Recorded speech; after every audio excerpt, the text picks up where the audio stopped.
Hello， 大家好，这里是不吐不快越吐越帅的小爱。看了这么多季《中国好声音》，最新一期的节目中，观众最担心的事情还是发生了，导师的旋转椅坏了。从视频可以看出，那英和庾澄庆两人在按下按钮之后，椅子并没有转动，迫不得已之下，两人直接自己走到了椅子背后看学员演唱。这种事情对于一个节目来讲都算是直播事故了，但是好声音坚持把它放出来，至少能看出节目组的认真负责。因为如果把这段重新录的话，不管是对这位学员还是对其他学员来讲，就都没有什么公平性可言了。虽然观众们一直质疑它的真假性，如果这样做的话，岂不是节目组自掘坟墓，实锤自己作假了？其实就转椅这个东西，好声音节目组可真的没少下功夫。当然，所谓的功夫也就是真金实银砸出来的。早在版权还没有引进的时候，节目组沿用的是原版的转椅，据说光买回来一把就要花费80万元，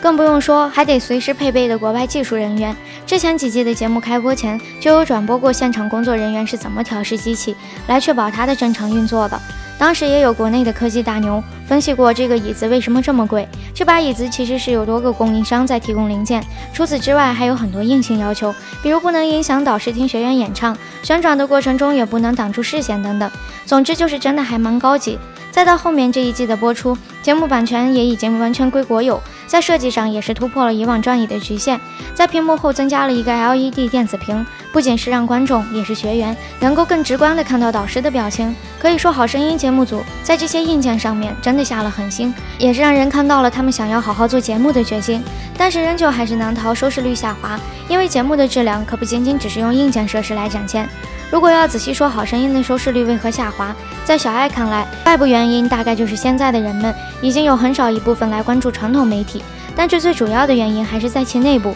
因为节目组不管是赛制还是选手上面都缺乏创新，没有值得观众关注和讨论的话题点。其实也是因为它越来越完美，太滴水不漏，反而就不能满足观众猎奇的心理来获得收视率了。不知道大家对此怎么看呢？欢迎来视频下方留言参与互动，欢迎关注我们，更多好看好玩的资讯都在这里等你哦。